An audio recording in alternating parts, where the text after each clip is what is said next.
Dear respected Tay, dear noble community, good morning. Hope everyone had a good night's sleep last night. And welcome to our question and answer panel. It's titled Mindful Activism, and that covers, I think, everything that we've been experiencing at this retreat so far. We have maybe an hour and a half chance to open up the conversation. Our friends here have been gracious enough to accept to be on a panel, to field questions and also to perhaps have questions of their own and to have a conversation together with you about the various aspects of activism and practice, the difficulties, challenges, as well as the successes that we may be touching in our daily lives, professionally or personally or both. And each one of our panelists has a background and experience from which they will share. And we also recognize that they represent the wealth of wisdom and experience that's also here present in the audience. So even though they're sitting up here, they're also part of the whole audience. There might be opportunity for us to open up the conversation for questions, answers, and comments from you as well. But to start, we'd like to field a number of questions first. And to give you kind of a feel for where our panelists are coming, I'd like to invite each one of our panelists to share, to introduce themselves, a bit of a background of where they're coming from, where their area of interest is, and maybe something a little personal about them, so that we get a chance to know them as in a holistic way. So maybe we can begin with Joanne and move to my right.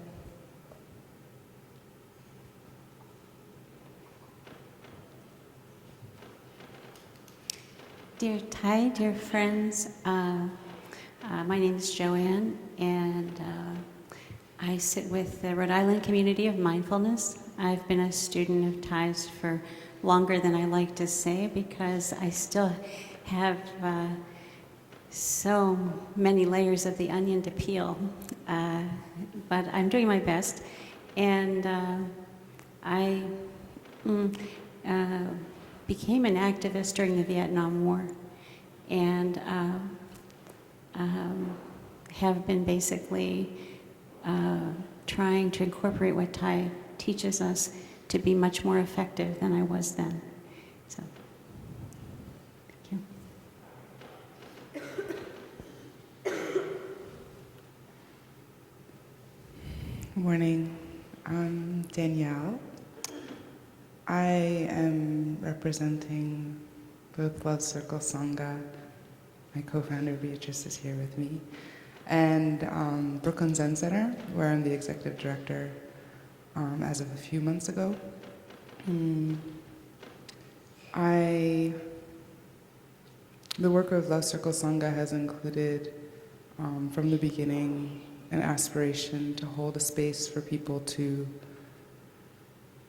unpack systems of oppression, how they affect us individually, and how we relate in the world.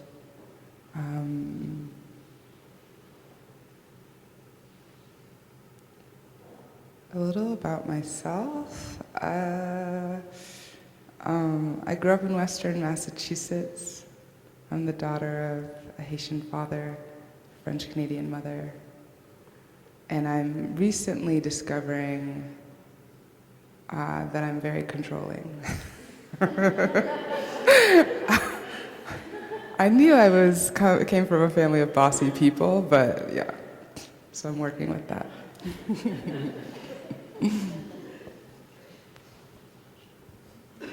Hi everyone, I'm Sandra Kim.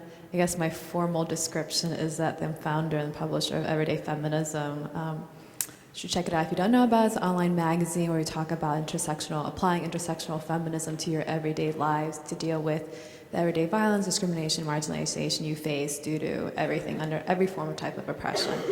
I think the reality of what we're doing is trying to help people understand, pay attention and realize the unconscious conditioning that they have. That's not just around their ways that they are privileged and participating in systems of oppression, but also their own ways that they've been marginalized and targeted, and becoming able to make that distinct so they can be at choice about what to do about it, right? Because it's only when we can do that can we actually make a change. So personally, I guess my more past professionally, because they're very one and the same, is coming from a both personal, family, collective, and professional grounding in trauma, really, in violence and abuse, and using that healing process to then share with the rest of the world. And making lots of not fun discoveries about myself along that way. I don't let people love me, that's my thing right now. That's what it used to be. And yeah, and really the freedom that comes from healing, right? So, thank you.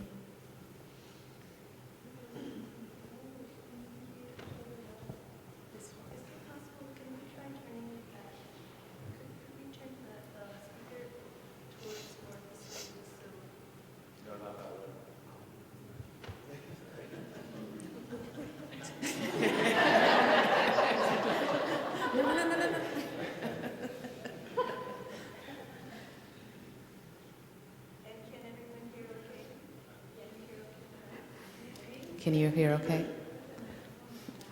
Mm-hmm. Hello, Sangha. How's that? Good morning. You're so beautiful. This is the best thing about doing one of these things, is that you get to sit here and see this incredible beauty. So, my name is Kristen. And I have an official title of co-founder of One Earth Sangha, which is expressing a Buddhist response to the ecological crises.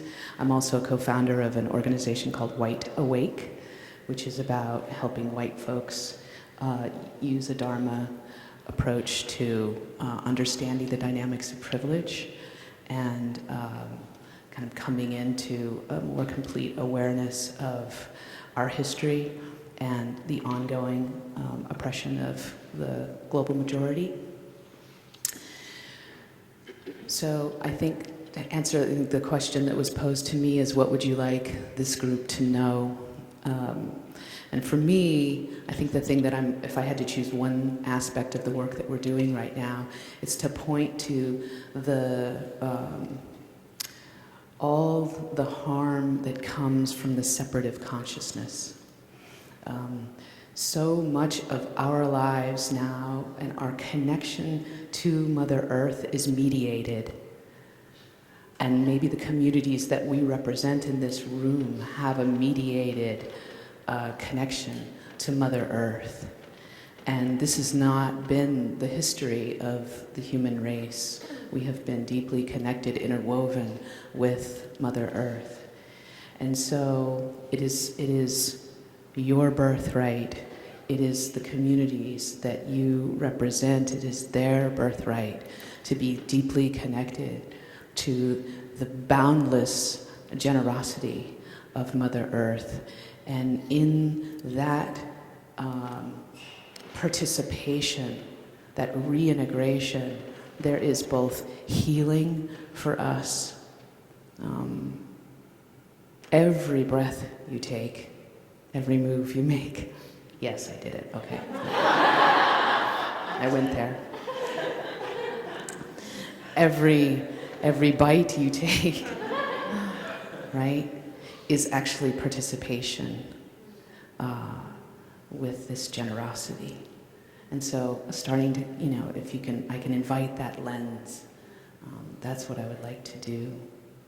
And to see that in that, then, we naturally protect what we love. We naturally want to rejoin in this and help the communities that we're a part of rejoin in that. So that's what I'll offer. Thank you.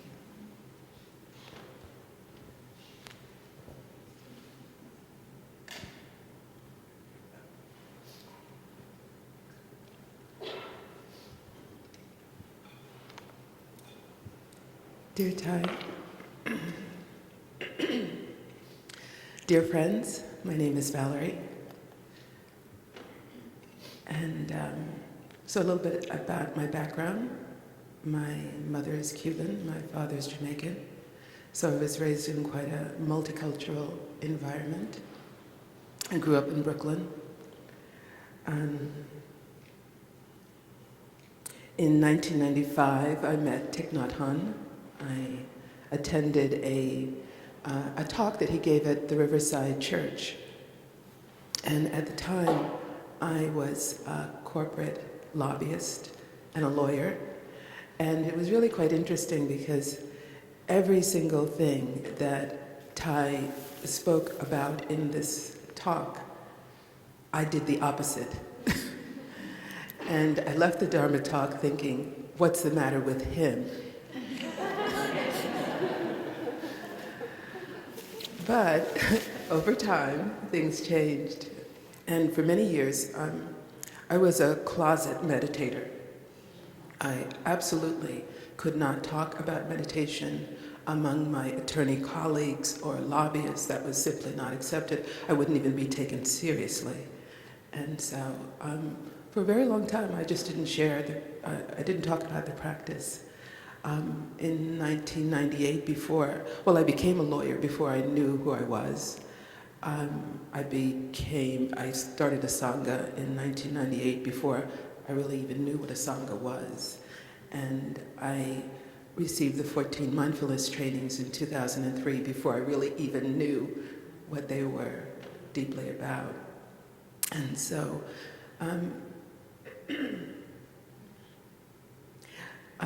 today, my work is largely around working with leaders because I've spent a long time working with not only political leaders but school leaders. I represented educational institutions.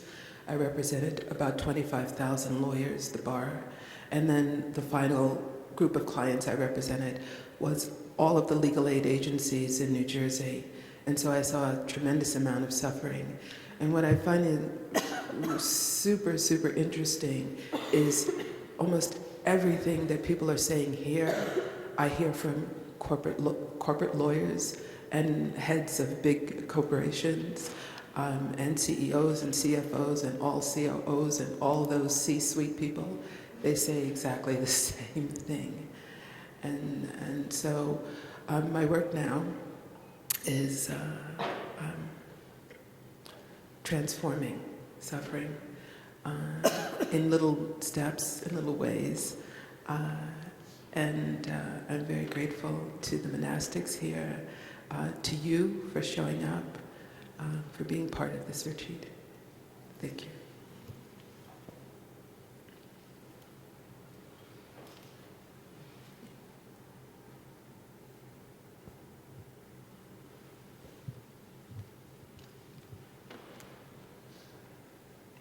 Dear respected teachers and dear beloved community, my name is Brother Fulfillment.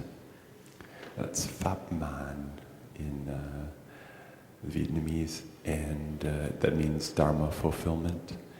I like to usually be called Brother Man because it's a little easier to say.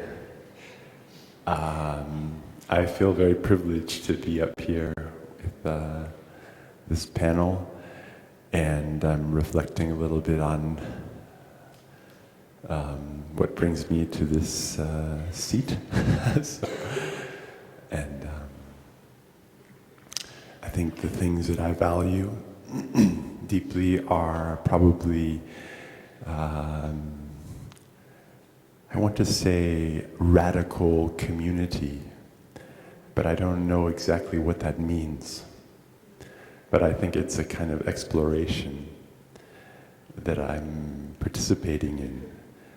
And that's what has brought me into the monastic life and community, is that deep wish to discover community and what it means, lived out.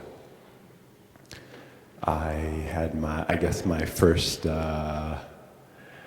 I don't know if it is activism, but it's a kind of foray into that world. Was becoming a Peace Corps volunteer when I was quite young, out of college in 1996.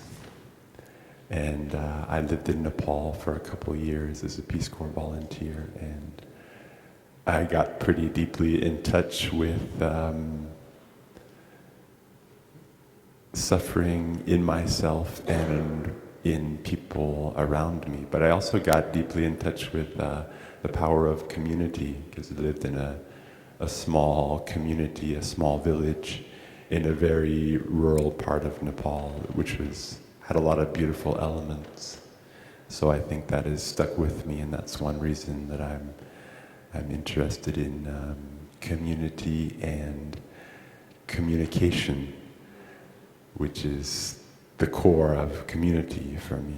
So, and I also am really, I guess since a child, I've been in love with the natural world, and especially the forest. I grew up in a forested area with a lot of space in Central California, in the mountains, not far from Yosemite Valley, so a very beautiful area. And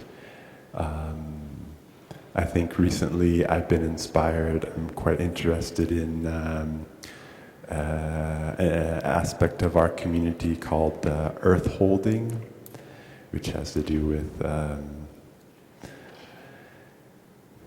think, falling in love with Mother Earth, and this finding this deep connection again. So that's something that I'm a little bit engaged in, and very happy to be here with everyone. Thank you.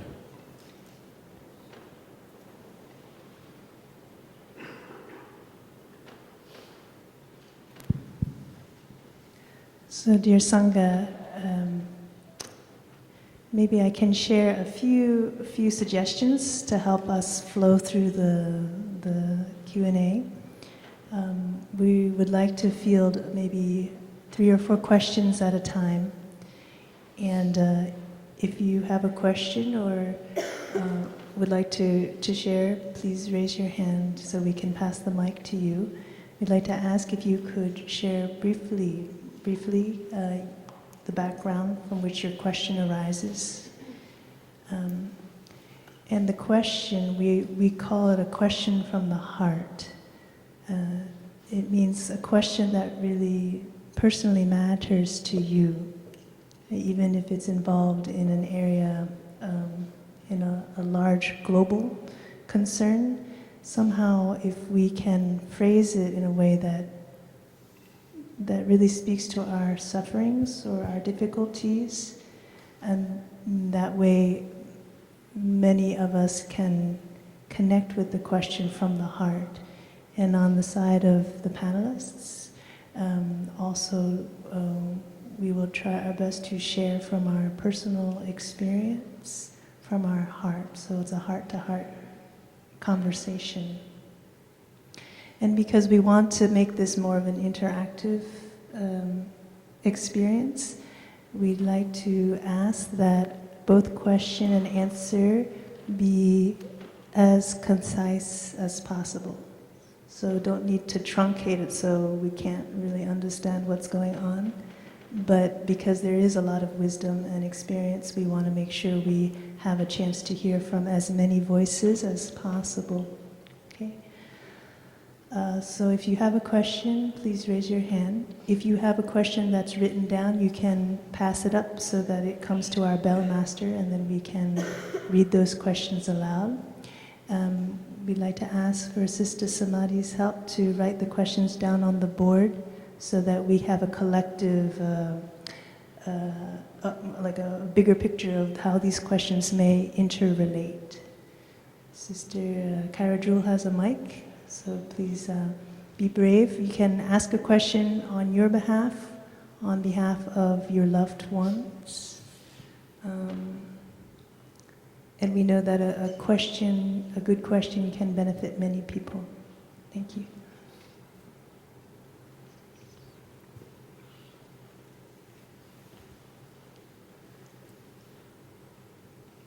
Valerie, I was inspired by what you said about being unable to share your meditation practice with your lawyer colleagues. That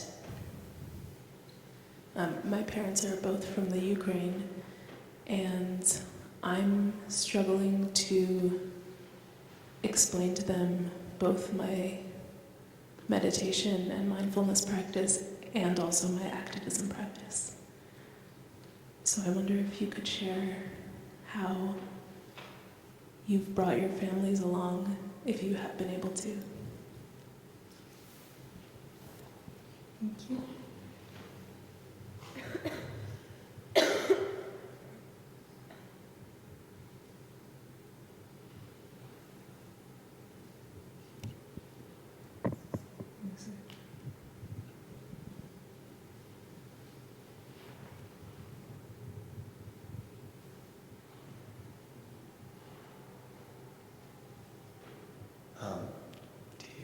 Dear Sangha, dear Thai, my name is Jonathan. I work, I've tried to follow a vision of connecting people with nature. I've put a lot of effort into it and have followed a calling or a love of certain work that I did that was very inspiring to me. And I also felt a connection with others in the work. Now I am in a position that is, I transitioned to a position that was full-time, so I could really sink into the work and have more well-being for myself and for others. And I'm finding a lot of challenges there, and I guess a lot of opportunities. I am having trouble distinguishing where I need to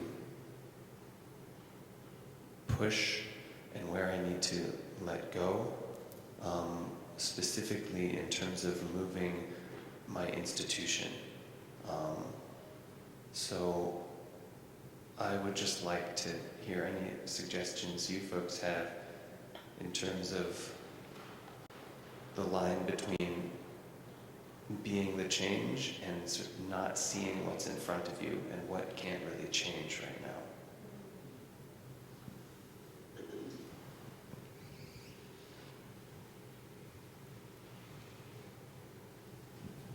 Maybe two more questions.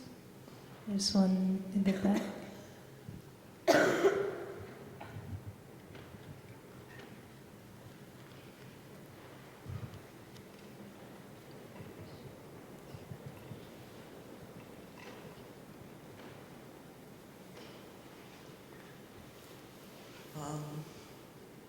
I would like to know how all of you deal with the pain, deal with the suffering. There's like so much going on. I mean, the needs are so great, and every day we hear about other, kind of bad things happening, other things that need to be addressed. And each of you has chosen to move forward in a direction to try to address a problem or alleviate suffering, but I'm wondering what is maybe your internal process to move from seeing the suffering and feeling the suffering or resonating with other suffering, moving to actual, effective action that's not clouded by, anger. I just get overwhelmed just feeling angry about stuff. Oh, I'm sorry, my name is Margot. My name is Michelle. Can we just pause so our sister can honor that question?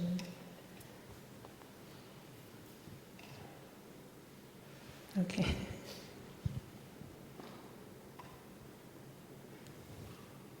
How do you deal with the mockery and resistance that happens sometimes when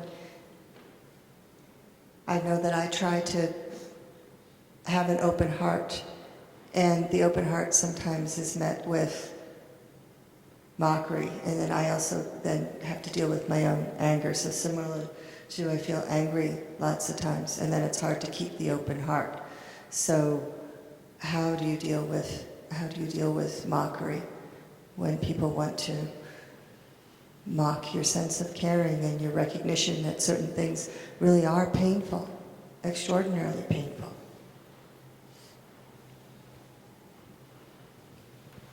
Thank you. So I'd like to invite everyone to be at a comfortable space in your body, and we'll listen to the sound of the bell to settle into the questions and let the questions permeate our consciousness.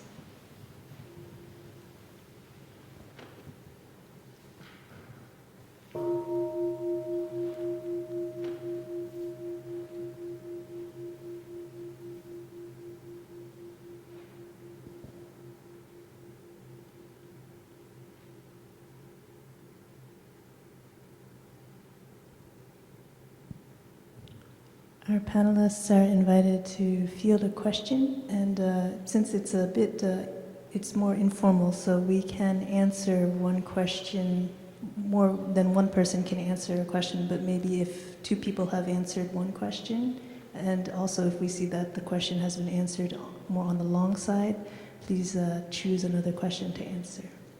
Thank you.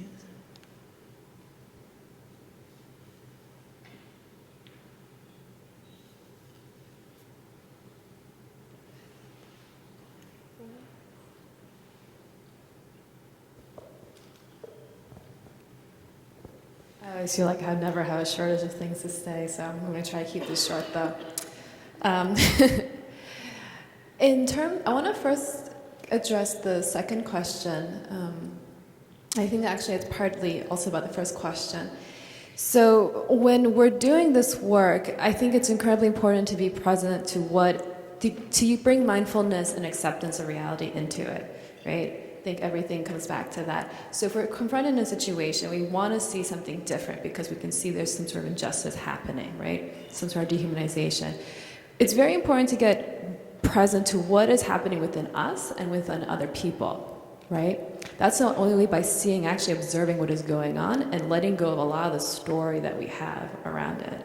And then when we can accept the reality of what is, right? Then we can actually see a clear action to move forward. But what gets in the way of that is that we so desperately want it to be different. We get very attached to that being different and that we're not moving fast enough. And it's true. We're not moving as fast as we would optimally like to be, but this is where we are. This is the starting point, and like progress is a series of some small movements forward, right? And so it's the ability to hold both at the same time, right? You have to accept, you be aware of what is right now happening, accept that this is as it is and what it's not, right? And then keep in mind the larger vision that we're trying to create. And have people really stand in the vision of that, of how it could be different, how we can create a world that is positive and loving and just, right? And aligned with our values, because we all want to be there. We just don't know how to get there, right? And so being able to hold both the current present moment and being accepting of that, and then hold a larger vision and how to move forward. So that would be my answer. To actually really all of them. That would be my answer to everything. In terms of, right? That's it, I got nothing else to say. But in terms of the pain and not getting a world, the same thing is, right? So I think when we feel pain, we want desperately to get distracted by something. So we start blaming everybody else, we maybe blame ourselves, we get involved in everything but dealing with the actual pain that is there. Because we fear that that is worse. The reality is that we can't deal with reality when we're focused on everything that we made up. right? We have to deal with the pain that we actually have inside of us, and we have to actually deal with what's in front of us, and only what's in front of us, not bringing all our story, all our attachments and meanings. And the ironic thing is when we give up our systemic analysis and get to just be in that moment with somebody and with ourselves, then we can see their humanity, and then we can be loving, right?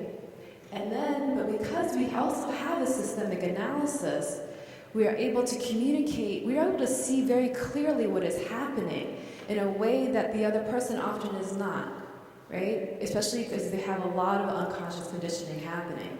And so because we actually have a systemic analysis, we can then bring that into our communication. But because we are connected as human beings, we're not making them wrong. So we're not judging them. And we're also not attached to them being different than they are. We're accepting reality as they are. Like they just have their unconscious conditioning. This makes sense. Whatever they're saying seems to make complete sense to them, even though it doesn't to us. But we accepted the fact that it doesn't make sense to them. And we work with them from that standpoint, right? And so we don't come at them, judging them, shaming them, thinking they should know better when they don't, right? So being able to hold both, right? And yeah, so I think that'll be the short of it. I tried to keep it short. What's going next? And maybe we can suggest between sharings just to have a bell so that we can digest as we continue.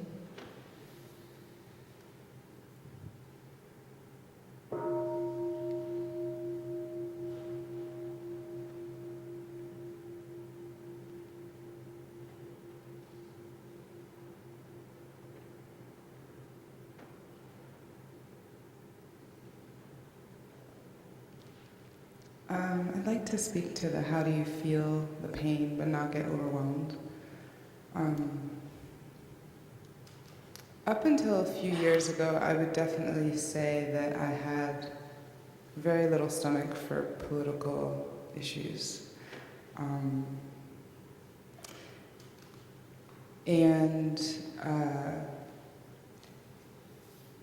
So I want to speak a little bit about my practice and a little bit about what's been happening in our country related to Black Lives Matter. So for me, when Mike Brown was murdered, it was about a month after I had been nominated for a teacher training program, which I did not get into. But I was in this point of reflection about deepening my practice, basically. And instead of going to Ferguson, where many people I knew were going, and I had a very strong pull to go to, I went to a 10-day Goenka Vipassana retreat. And as I was writing this application, I was aware that I was going to the retreat in my way of connecting to what was going on in Ferguson. And on that retreat, I was very methodical and did what they told me to do. And I can't say that I consciously worked with my pain. But I embarked on this year of a lot of retreat time. Fast forward to the winter time, receiving verdicts, being active with Love Circle Sangha, creating events in support of and holding community. I guess that was my way of kind of opening up a little bit to the pain for myself and opening up to being held in community.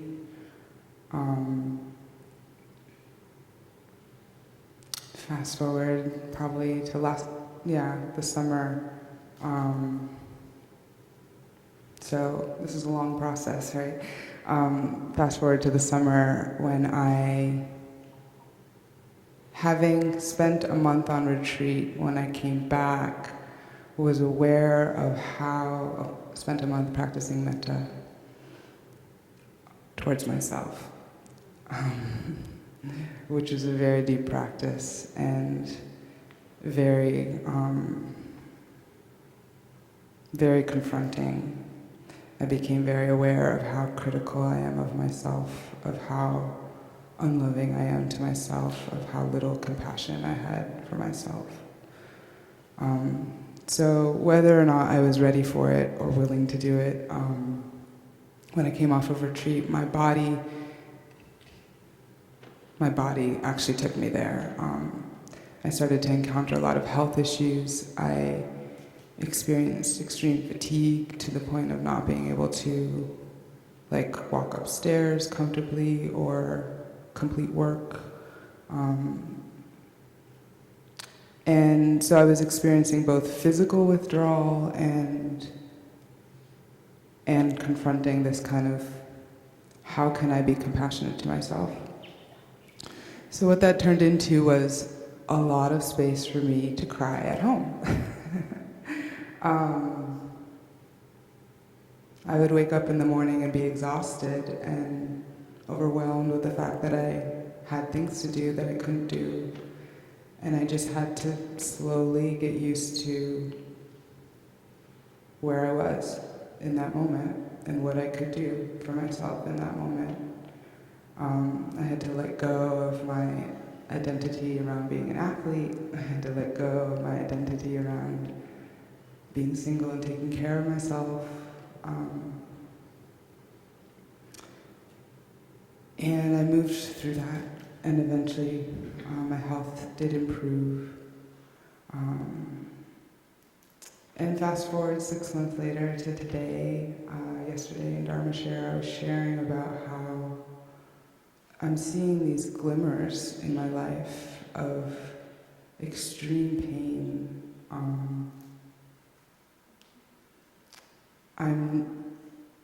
What I didn't share about this, the pain for me, was that I realize I have a fear of being eliminated.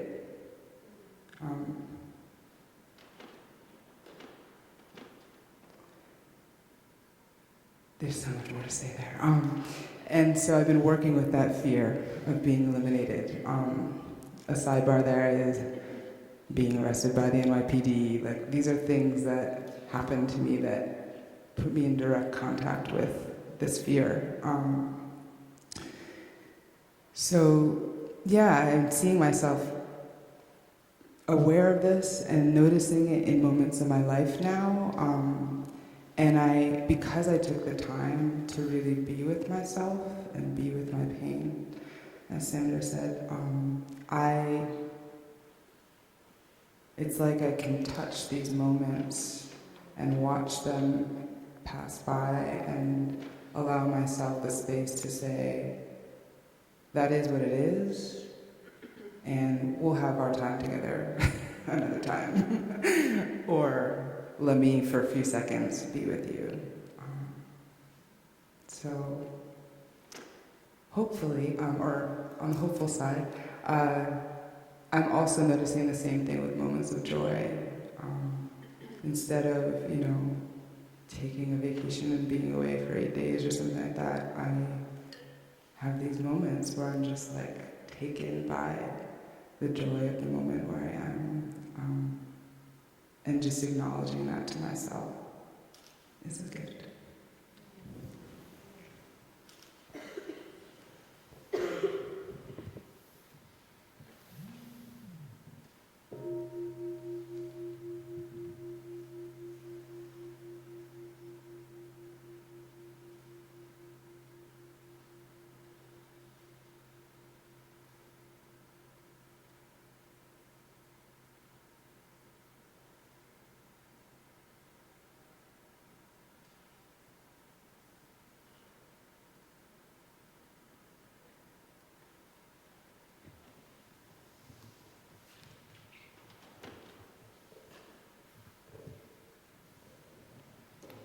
First thing that I want to say is that there's Dharma in these questions. And that, us up here have a chance to respond to them, but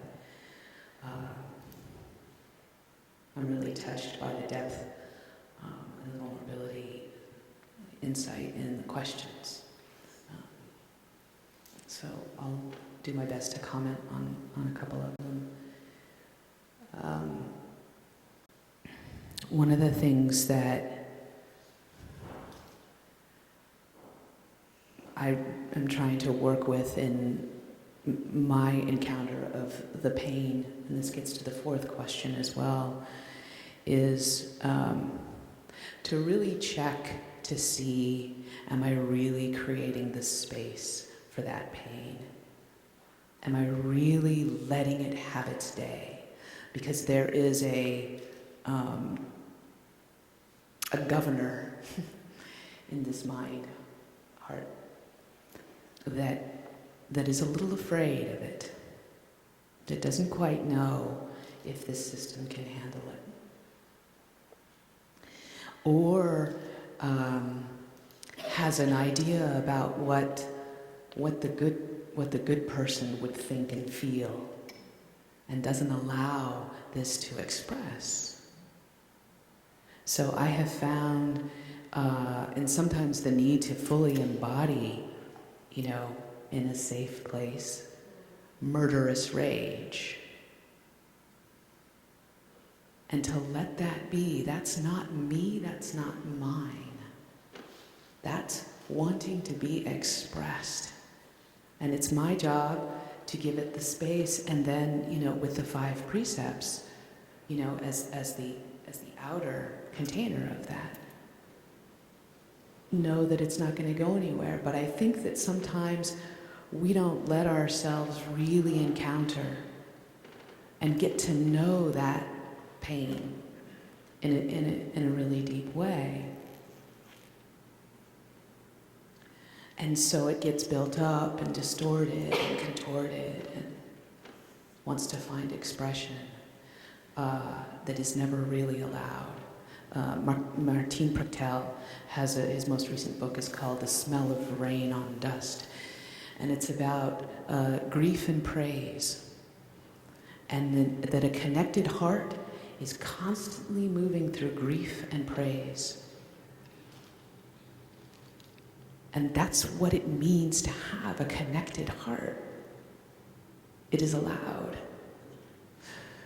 The other thing that I'll say about that is that we talked in a small group about the separative consciousness. One of the ways that it manifests is that we see ourselves as separate, we see our issues as separate, we see their remedies as separate. So part of my answer is Sangha, is to recognize that Gaia has an immune system that is diffuse. This is from Paul Hawken, Blessed Unrest. That is diffused. It takes the form of the thyroids and the tongue, the ability of the stomach system to reject, quickly evacuate everybody out. When there's threat, the nose, and these don't look the same, they don't express the same. And so, my favorite example, gun control doesn't look like working on climate change, doesn't look like working on racial violence, and yet they're all rooted in greed, hatred, and delusion. And they all have they help each other. You work on gun control, there are less guns when things break down because of climate change. And so we're all better off. The social fabric is stronger. So I think to see ourselves as part of a system that has responded, that we are working together. Limited resources sometimes put us in competition with each other. But in fact, we're working together. And this pain, the pain that needs to be experienced, is the collective pain. And when we allow it, we are helping the system to get its information. Pain is information in the system. We know that from this body. We know it from the larger body. What is needed here is a collective awakening. It is ours to lean into this collective suffering together. And the mockery piece, I'll just say really briefly, I would read that as pain. I would try to see it as for what it is, which is maybe some fear about encountering that, not knowing how to handle it. I certainly, I shut down. Sometimes I'm like, I can't deal with it, And so just read it as pain and overwhelm. And then maybe find, when I do that and join with it. Oh, right, I hear you. Not quite able to connect her right now. Not right now. Yeah.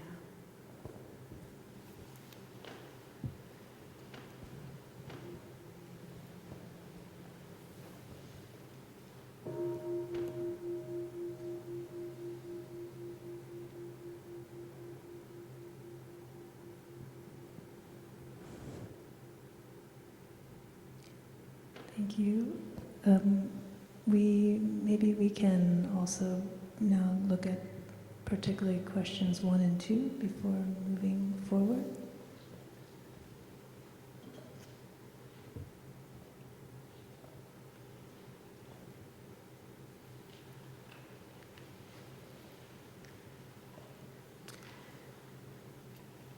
So, question 1 about sharing the practice with your family. So several things come to mind. One is, I think it was the Dharma teacher, Joseph Goldstein, who said something like, you can transform with everybody in the world except your family. So there's a little bit of a hint there. And then the second thing is, in Zen circles, there's a saying that if you go out and you walk the dog, if you go out and you practice meditation, even for 5 minutes, and then you go out and walk the dog, even the dog benefits. That the effects of practice are palpable to all beings. And so what I'd like to share is not something that I invented, but through the practice here, through our teacher, Thich Nhat Hanh, and what I've learned through this community. So knowing that is very difficult to transform with one's family, that can be very challenging. I decided that I would start practicing at work with people that I work with. And so as a lobbyist, the job of a lobbyist is to be able to be a neutral, to also, it's sort of a dichotomy. So one is a neutral, but also an advocate.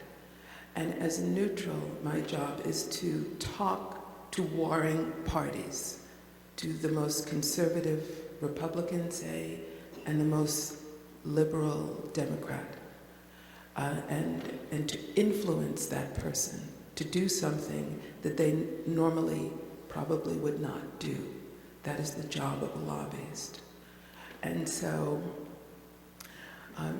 I would practice love and kindness with the most conservative Republican, say, someone who might be the opposite end of the spectrum from my own political beliefs, my own way of thinking.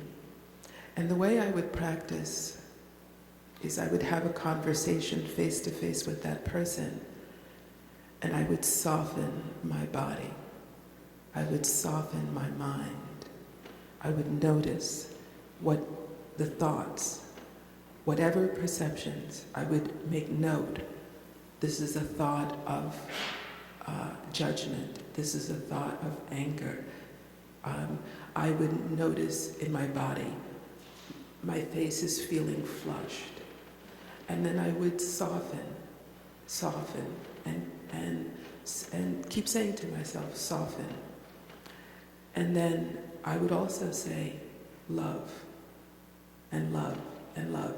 And as I'm having the conversation in the Capitol building with that person, this is what would be going on in the back office, you know. This is what I would be doing. And little by little, doing that, I would be able to shift my words. And so instead of coming harsh to the person, I would ask, how do you see this? What is your opinion? I would take an interest in the person, a genuine interest. That person would perceive that this is a genuine interest in their well-being. They would perceive me, and perhaps they would perceive me as someone that they couldn't trust, but because I shifted how I was feeling, I shifted in my body, my perception, and the way I was thinking and the way I was feeling, to a sense of generosity toward that person, a sense of love toward that person, they would perceive that, and they would speak differently toward me. And then we would come closer together in our difference of opinion about a piece of legislation, say, or money that I wanted from, say, a committee in the legislature. And that's how I was able to bridge the gap. Because the most conservative Republican would look at me with dreadlocks and say, I can't trust this person. This person represents this. And so it was a little bit of Aikido. You know, I had to practice. And so I practice and practice and practice. And every single day, every conversation, I practice. So I would commend that practice to you, to soften, to take genuine interest in the other person, to express in every cell of your body love and compassion for that person, to see that person as yourself, and then see what happens to how you speak to that person. And slowly, little by little, in work, I was able to transform my relationships with people. And I apply the same principle with my family. So rather than preaching at them as, you know, you really shouldn't eat that, or you really shouldn't do that, or you really shouldn't say that, which may or may not be true, I don't know. I do the Aikido move. I express love. I say, just hold them with so much affection and so much love that the expression of love is the Dharma. I don't have to convince them of anything. And in that, they transform themselves. We transform together. And then to the point about being overwhelmed and rage, you know, in Jamaica there's an expression, and the expression is true dat. True dat. Dat meaning D-A-T. True dat means this is true on a granular level. This is true on a cellular level, on your DNA level. Truth that's very, very, very deep. And so we are very lucky sitting here because we have specific instruction about how to deal with overwhelm and rage. And the specific instruction from our dear teacher, not only Thich Nhat Hanh, but Reverend Martin Luther King Jr., very specific. Never succumb to the temptation of becoming bitter. Never succumb to the temptation of becoming bitter. As you press for justice, be sure to move with dignity and discipline, using only the instruments of love. So we generate love within ourselves.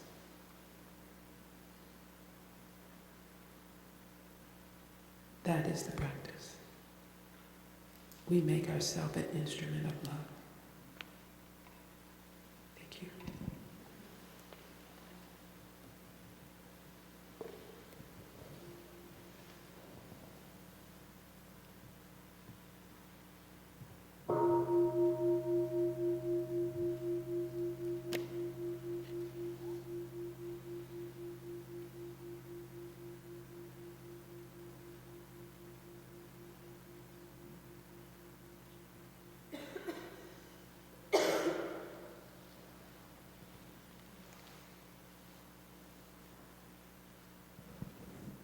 I believe number 2 is there for us to cover.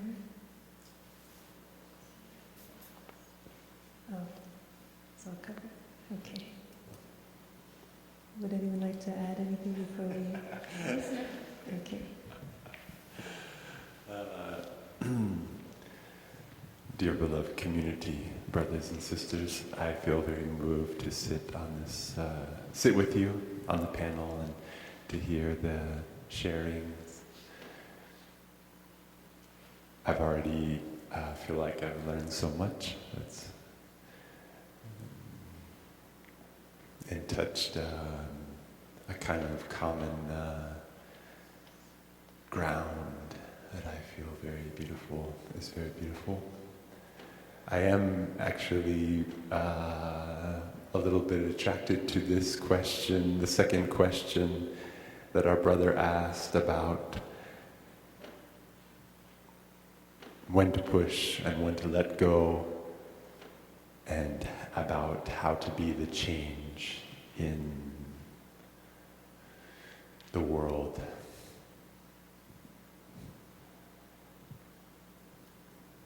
I think that is my koan at the moment also. It's a question that really resonates with me. I woke up this morning thinking about all the things I'd like to change. I like to change little things here and there in my community.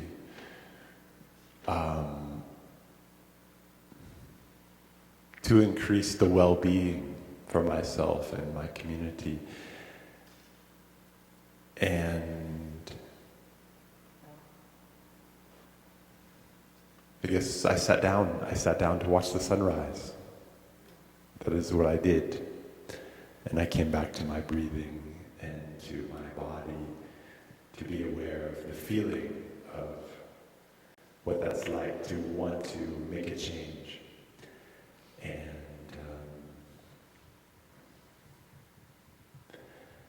I think that after a few minutes, a thought came to me, which was something like, I don't have to change everything right now, and everything is already changing. So,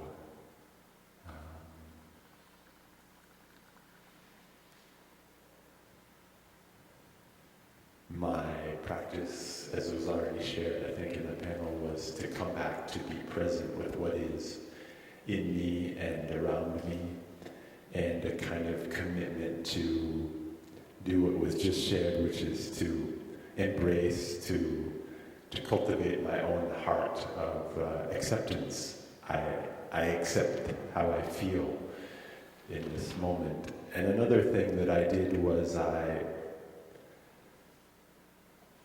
thought of the people that I feel I'm in some tension with, maybe because I've experienced some pain in terms of our communication. Maybe I feel there's some kind of misunderstanding, or that somehow our values, we feel that the way that we're trying to meet our values is not harmonizing. And then there's this sense of, there's a conflict in that feeling. And one thing that I did was I said, I'm suffering, I feel this kind of suffering, like this tension, but then I had the space this morning, and I could see some of those people and those faces, and I thought to myself, they are also suffering. They are also experiencing suffering. They have pain in their body or their feelings, and they're feeling some kind of tension also. So when I started to get in touch with that, the door of kind of our common ground, our connection, and our kind of, I would like to say, the feeling of compassion started to come up. So that gave me some space. And I would like to say that's not always happening. I am not a perfect in the sense that I can always touch that space of compassion, and I think seeing that I sometimes feel anger or even hopelessness, that those feelings are okay. So I'm learning to make space for them, even when I don't feel I have space. So what I'm seeing is that I would just like to add one element that I find very valuable is, for me, the ground is to rest. That is the ground, because without time and space to rest and to come back and to allow things to be, there can't be a process of healing. So for me, the practice is resting in God. It means resting in this kind of sense that there's more than I can possibly understand or perceive. It's much deeper, but I'm connected to it beyond my intellect, even beyond my feelings. And also just practical rest, like to get enough sleep and to eat enough food. Those are, for me, very primitive, but essential. Meditation for me is not a substitute for that. Some of those basic things. So seeing other people suffering with not enough rest, not enough sleep, not enough food, not enough shelter is very painful for me, because those are like the basic preconditions for beginning the path to well-being. So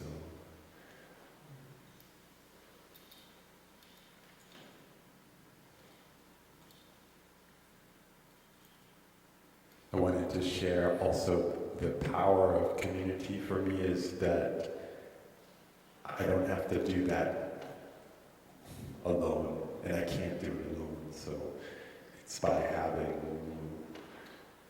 the collective energy when I am in a place of deep despair or deep pain, and I need to release it. The beautiful thing about my community is I know, because there's some training in that, in deep listening, that I have had the opportunity to express that pain, that deep wound, and to cry, and to release that and have that held. So that is extremely powerful to cultivate. I would like to say the power of cultivating empathic listening, just to be there, to be present. So powerful. And I have seen that also transform my family. And I'm in total agreement with Valerie, not through anything that I did, but more through, actually, my community. The community has had a big impact on on my family just by them having an opportunity to be in contact with it. So I let the community help. And my mom, she lives here in the community. She's been living here for about a year and a half. And I don't have to do anything. The community is doing a lot. But because there's the kind of space, I can also be with her too, and we can be together without having to, you need to do, or you should do. So those are things that are very valuable to me in terms of community and communication, to allow there to be space, to allow there to be rest, to look at how we feel, to be present with it, to look at what we value and how it makes us feel and what other people value and what is our approach, our different way to try to meet those values or meet those needs, and to see if we can find a way to harmonize, to meet our common values. So that's what I'd like to say for now. Thank you for listening.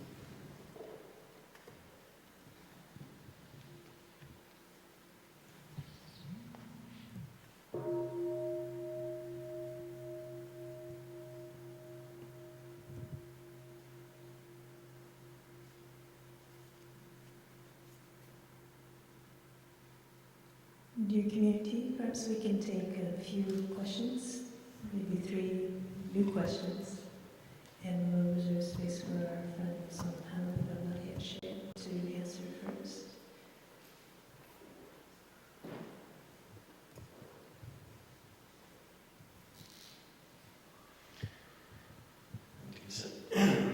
Dear Sangha, dear panel, dear Thai.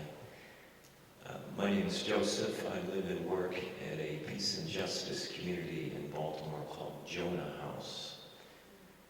And though I just described it as a peace and justice community, we use another word for it. We call ourselves a resistance community. So we resist social injustice and oppression. Generally, we resist war-making, more particularly. And that resistance takes many forms, but it includes occasionally risking arrest and civil disobedience and going on retreat in jail. Lately, the community now has a nucleus of Buddhist practitioners, including myself. And traditionally, when the community was founded in the 70s, it was radical Christians. We're sort of reconfiguring our vision. So a question I've been grappling with is, what does Buddhist or mindful resistance look like? And in saying that, I realize that Buddhist or mindful resistance would use a different word than resistance. So the question then, what would be that word instead of resistance?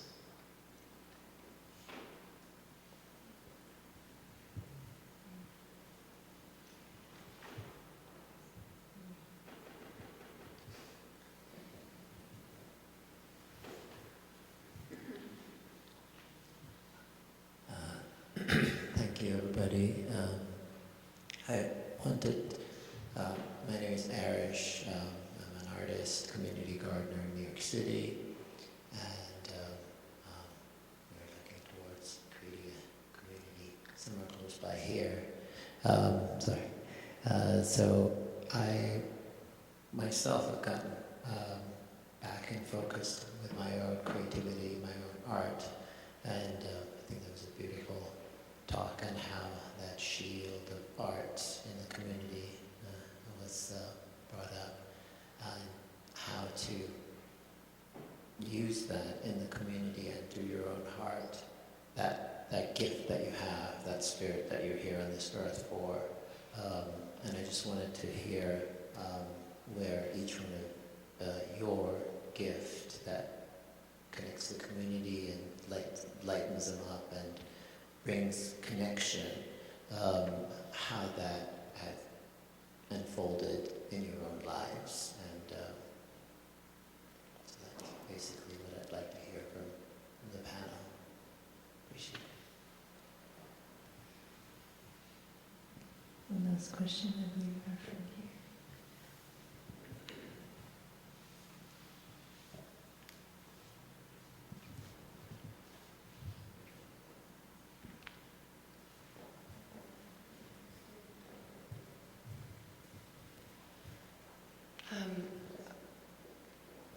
My question is about one of the practical elements of organizing, especially organizing community or trying to bring people together, that these days there is not so much speaking in person. It doesn't often start that way. It's more of a textual communication, whether it's through social media or text messaging or emails, most often emails I've found. And how, like the practices that have been described of experiencing difficulty with someone or trying to develop a change requires bodily interaction and like connecting with them, sometimes looking in the eyes or just feeling their body in your presence, and how to deal with seeing just words on a screen and trying to form that potentially from something they're actually intending as harm or something you're just perceiving as harm into the practice that you can then return to them with love. So ambiguous on a screen. Thank you. While my sister's writing on the board, I just wanted to share that Brother Man is on the brunch cooking team on the brother side, and he had asked permission to leave a little early so he could prepare brunch for the brothers and the folks on the monk side at 10. We have until a little after 10:15, so we have about 15-20 minutes left just to let our panelists know. We'll try our best to divide that between the 3 questions, and then if we still have time, to open things up for comments and sharings from our audience. Thank you.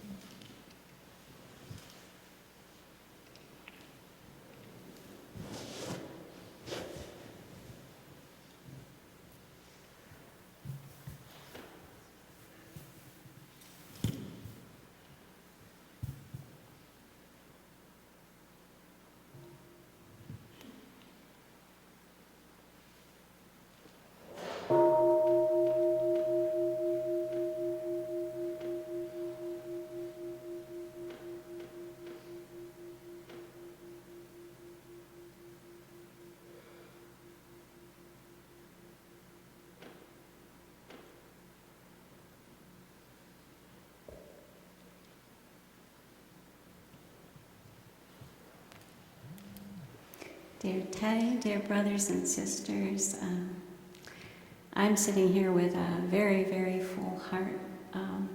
I am so grateful to every single person here and for everything that you've all shared. I just feel like we're so lucky. So thank you, thank you, thank you, and thank you. In terms of right off the bat, the question about resistance and how do we refer to resistance, actually we refer to it as resistance. I've been in the presence of Thich Nhat Hanh when he turned to us and he said, "Don't kid yourself, we are a community of resistance. We are resisting being dispersed by the culture in which we live. Simply by deepening our practice, that's what we do." So I hope that answers your question. The other thing that I just wanted to add, there's not a whole lot to add to what's already been said, I think. But I met Thay at a retreat a long, long time ago when he was working with Vietnam veterans. There was a retreat within the retreat for Vietnam veterans. And the veterans had been doing a workshop, a writing workshop the whole week. And at the end of the week, he had us listen to what they'd been writing. And one of the veterans turned to Ty and said, how could you not hate us after what we did to your country? And he responded without hesitating at all. He said, nobody ever wins a war. Everybody's a victim in a war. And when I heard that, I had been powerfully conditioned to hold on to resentment and anger. I would say probably there was a good block of rage in my consciousness. And when I heard that coming from a person whose entire life had been turned completely inside out, that he had suffered losses that I know I can't even really begin to imagine, that everything he'd built up had been destroyed, the people he loved had been killed, he was in exile. It was just unimaginable. And when I could see that he was responding with nothing but understanding and compassion, I knew he was my teacher. That's how I knew he knew what I needed to know how to do. I had no idea how to do that. And as I said, I came to activism during the Vietnam War, so it had a particular resonance for me. And what I observed during that time was a lot of anger, hatred, and resentment and rage within the peace movement. And when I met Ty, I knew that he knew how to create peace on earth. I wanted to change the world, and I knew he knew how to do that. So what I've learned in just following directions, that has been my practice from the beginning. I just follow directions. He's given us all the directions we need. I really, honestly, and one of the things I wanted to add to this conversation is that one of the main practices that I've used, well, somebody asked about how do you know when to push and when to pull back? And one of our basic practices is stopping. And Ty tells us that when we stop and breathe and look deeply in order to understand, we know what to do and what not to do. And it sounds so simple. And I found that it's really, really true. I had been addicted to trying to figure everything out. That if I just thought about something long enough and hard enough and did enough and tried hard enough, that then I would come to the right answer. There was a right answer that I needed to find. And what Ty has shown me is the right answers in me.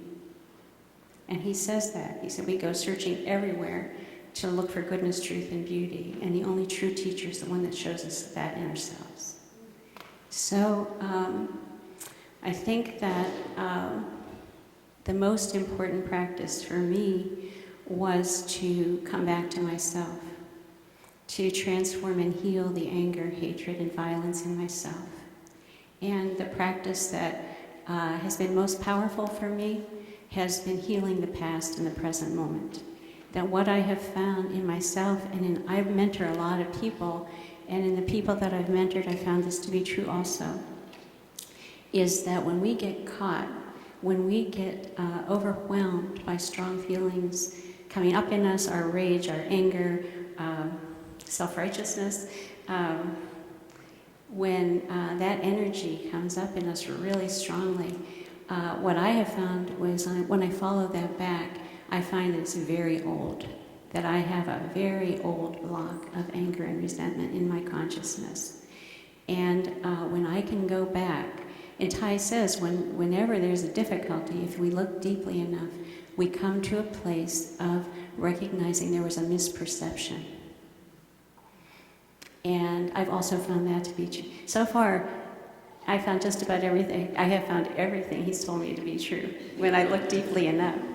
And so when I come back to myself and I look at the root of the suffering, when I look at the root of my anger, lots of...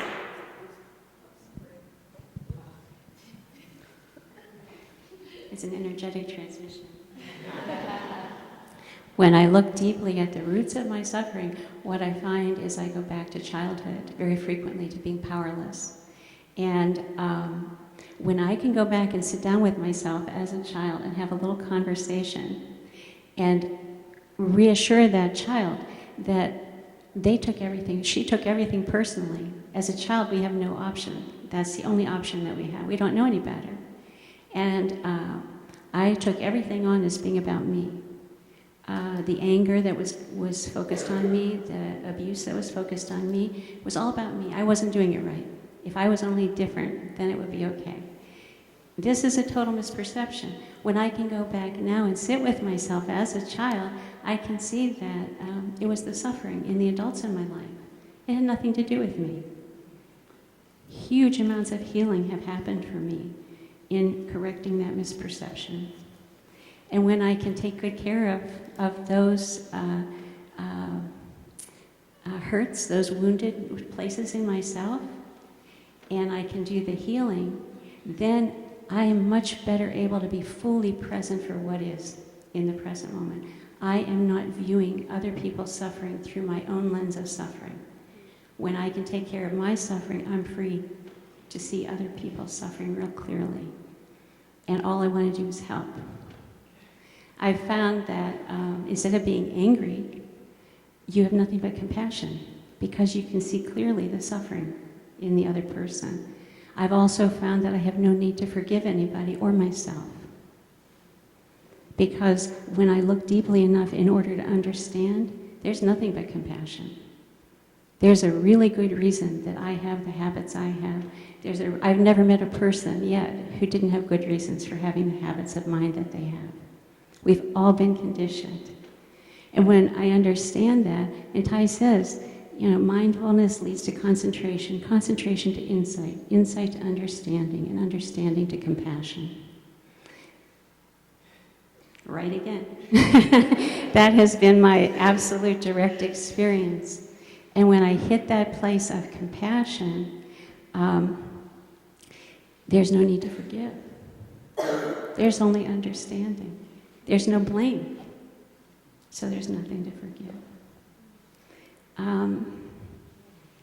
And what he also tells us is understanding is the basis of love. So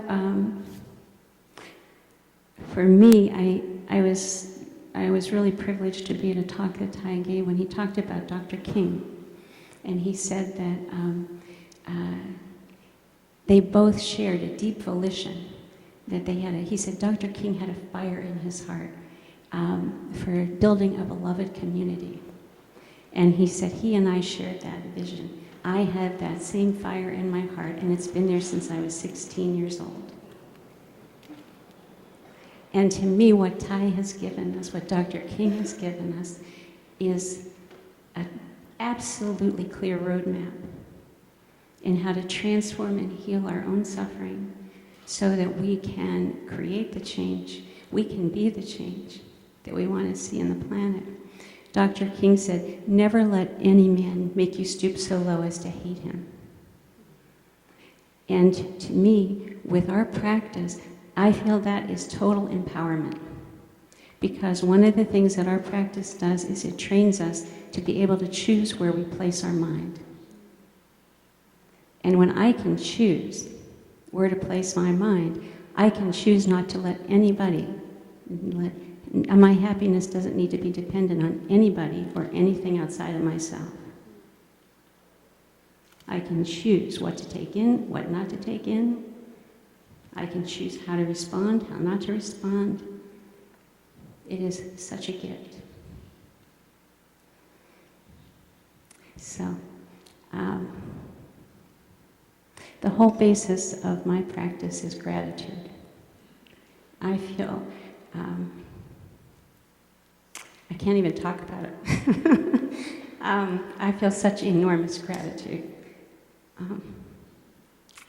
And my greatest happiness is to be able to share it with other people. The only other point that I wanted to add was that the critical piece, if you're engaged in social action, I think, is to water seeds of joy. that Thai says if you're going to be with suffering, you've got to expand your capacity by watering the seeds of joy in your consciousness. 8 years ago, I was diagnosed with cancer, and stage 4 cancer. And so immediately, within about 2 minutes of getting the diagnosis, the first thing I did, what came to my mind was to breathe. And then it was to send metta to myself. And then it was to ask the question Thai always asks us to ask, are you sure? And I wasn't. I had no idea what that meant. It could mean that I was going to die within the next week, or it could mean that this wouldn't be a big deal. I didn't know. Not knowing is so wonderful. There's huge spaciousness in not knowing. And the next thing that came to my mind is that, considering that I have a limited number of minutes to be on the planet, how many of them do I want to spend in fear and speculation? The answer to that was 0. So the real tragedy would not be dying of cancer. The real tragedy would be wasting the 8 years that I've been lucky enough to have in being afraid the whole time. Okay? And because of what Thai has given me, I haven't done that. That is a huge gift, which could explain my gratitude. I chose to have my cancer treatment in New York City because I love New York. And whenever we go there, I spend time at Sloan Kettering, and we spend at least as much, if not more time, enjoying the highest and best that humanity has to offer. Exposing ourselves to wonderful people, to wonderful art, to beautiful music, to all just nourishing every aspect of ourselves. I find that's critically important. So please, in the midst of all the wonderful work that you're all doing, please remember to water seeds of joy.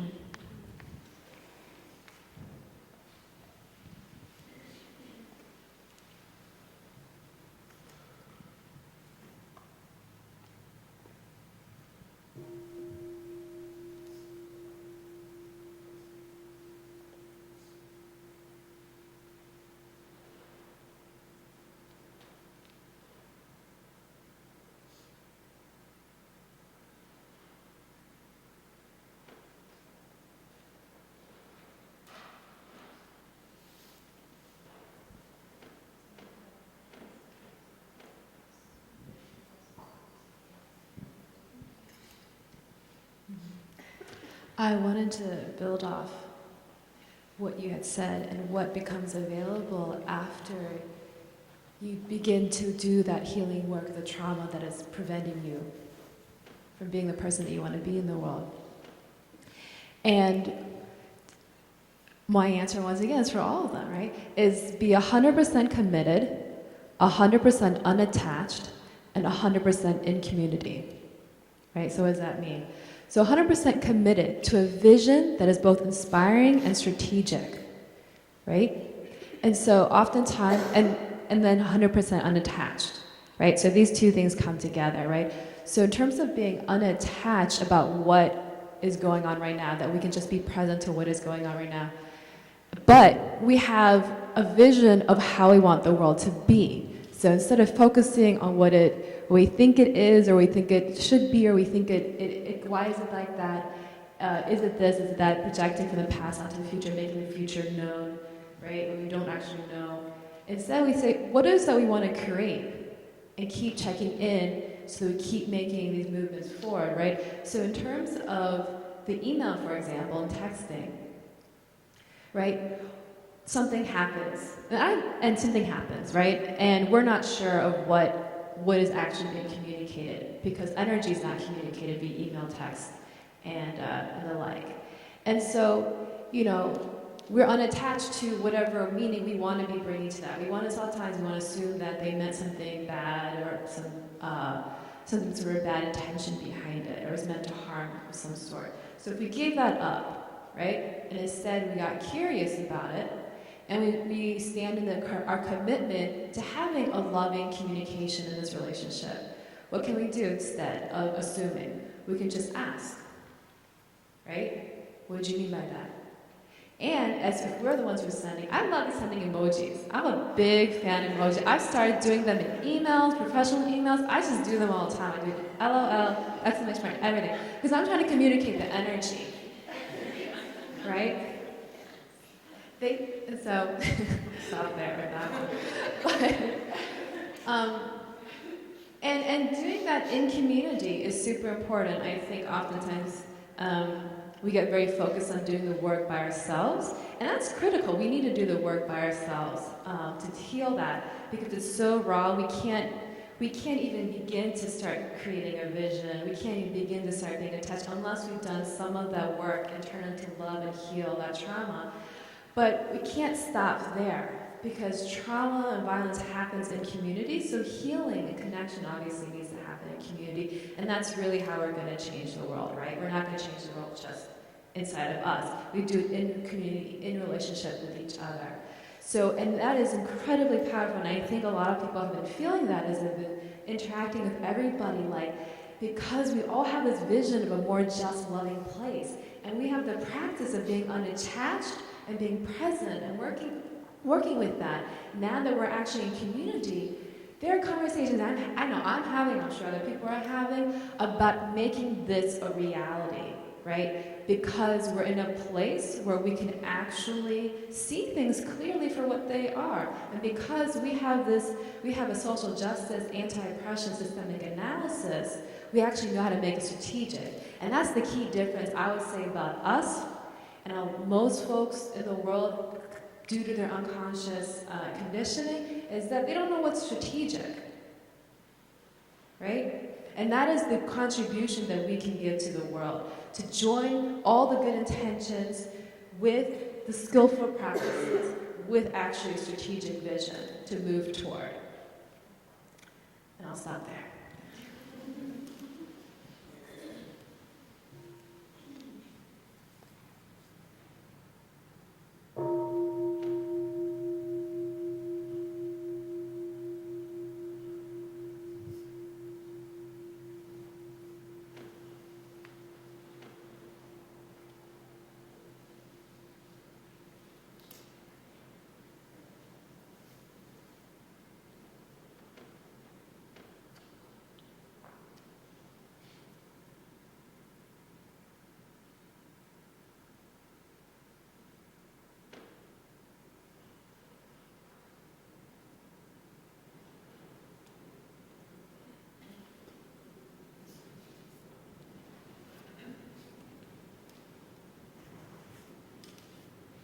I'd like to answer the second question.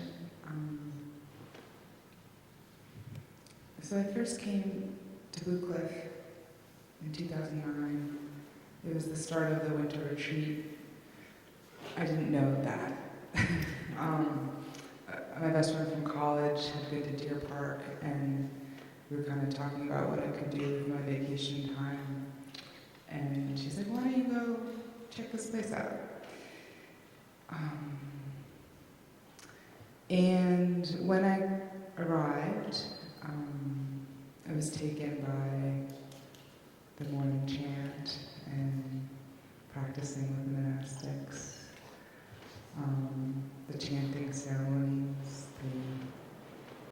the ESL class that I was able to sit on. And what came up for me was remembering remembering high school, basically, remembering these moments when parties would be happening and I would steal away to just kind of sit and just take in.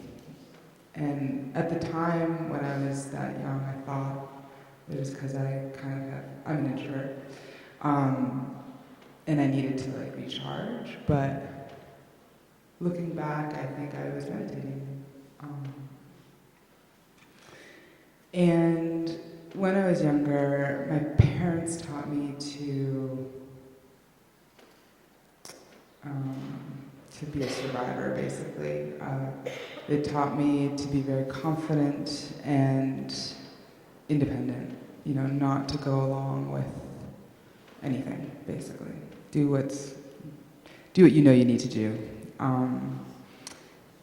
which was frustrating as a child for sure, but I also kind of got used to not fitting in anywhere, and basically not being comfortable joining communities. So in a way, I missed out at certain points in my life of really being open and vulnerable to people who I probably could have learned very much from. So that's where I came when I arrived here, or that's who I was when I arrived here. And after a week here, I realized I wanted to develop a practice.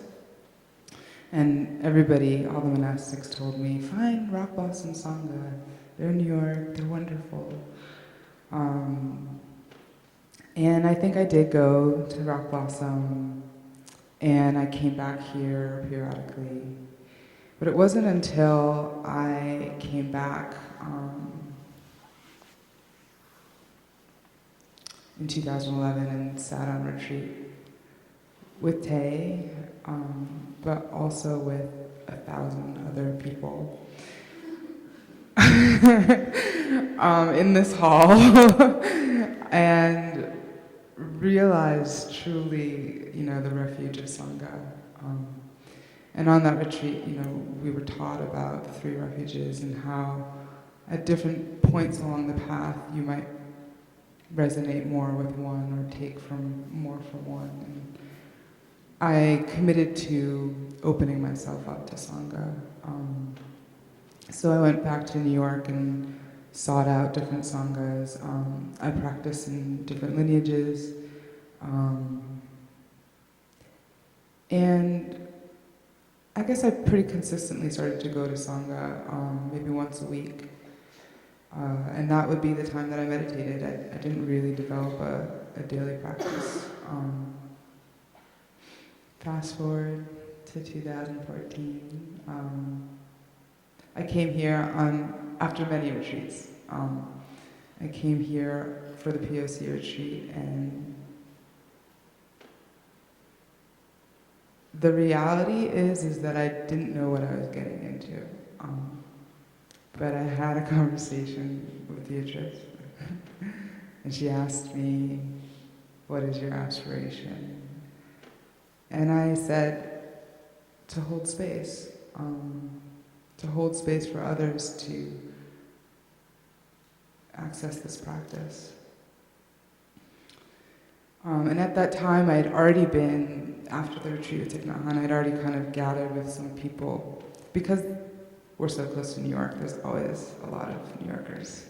So on this retreat of 1,000 people, there were plenty of New Yorkers. And a few of us started to gather on a regular basis.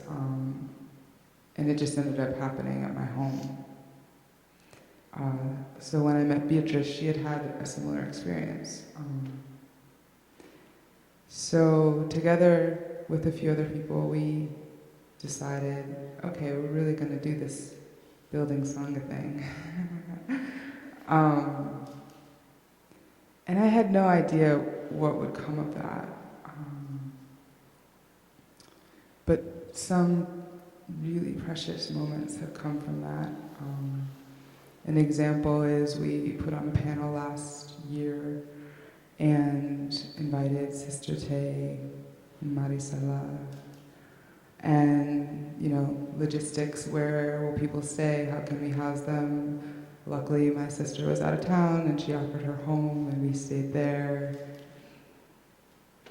And Sister Tay, in the morning we decided, okay, we're going to meditate. Of course we're going to meditate. And Sister Tay offered to ring the bell for us. And I did not expect it, but she sang the morning chant. And I lost it. I lost it because I realized that, this community had come into my home. So it's very precious to me. Another example is I went on a retreat. I met this beautiful person who invited me to staff an IBME teen retreat over the summer. And I didn't know what I was getting into, but again, I've found so many beautiful connections with teens and other staff people. They invited me back this winter, and I initially thought, oh, I don't have time for that. But I decided to go, and lo and behold, Kyra Jewel was on this retreat. And I had the utmost privilege to offer a wisdom talk. And as I sat down to offer the wisdom talk, I was sitting next to Kyra Jewel because we were both going to offer shorter talks. And I, again, was overwhelmed by, like, how did I get here to be sitting next to Kyra Jewel, to be offering a bit of my story? These are not things that I could have asked for or planned or said, I want this to be on my path. It happened because of Sangha and because of this community. So for me, that's how community has unfolded. Thank you.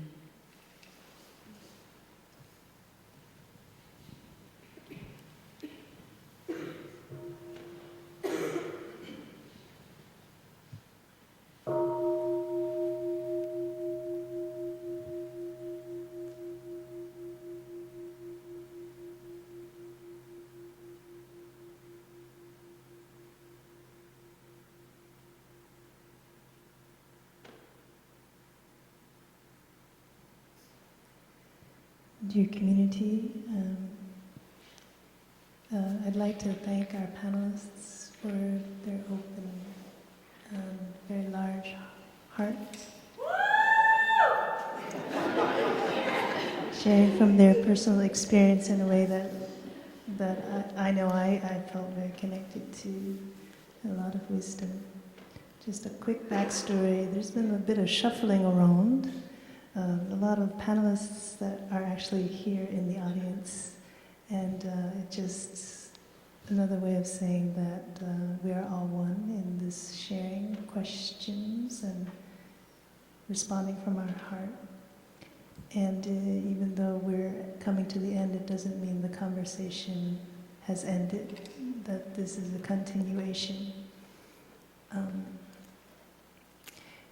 You may have noticed we have a number of community members who are wearing brown, like this jacket, brown jacket.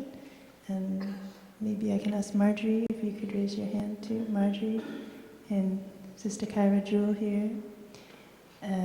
Valerie, Joanne, among our lay community who are part of the worldwide OI, Order of Interbeing, which is a community of committed practitioners to engaging the world through the practice of mindfulness. And this is our concrete way of outreach, of activism. So if you are interested to explore more how the two worlds of mindfulness practice and activism meet and become one, you might like to touch base with some of our OI members to inquire what their path of practice, community outreach has been and continues to be. And lastly, I'd like to emphasize again how nourishing it is to be in touch with community of practice, that when we come to a place of like-minded practitioners, it's not like we're joining something because it's been there already, that we are a part of something larger, and it's just a chance now to reconnect and acknowledge that support that has already been there, and also the support that we are contributing to others. So we've been here as a support, a presence to offer, to reflect back, to affirm one another, just as we have taken refuge even in our practice and presence right now. We are offering that refuge to all of us here. So networking, networking is so important, whether it's electronic or face-to-face, and we always would like to encourage and participate. The monastery would also like to participate that in any way we can help to continue to reconnect our aspirations. Then please let us know, and please let each other know how we can continue together. So maybe we can just give a show of hands to our panelists and to one another. Thank you so much.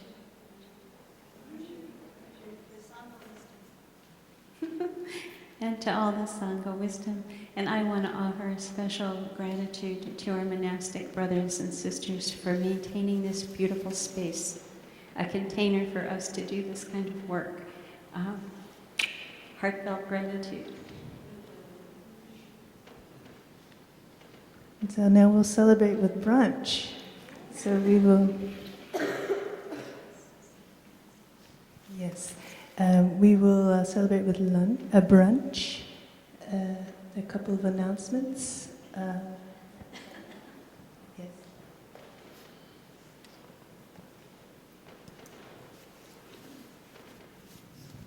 Thank you, dear friends. A gentle reminder, someone mentioned earlier about dana and gratitude. We heard a beautiful Dharma talk yesterday about many ways of giving.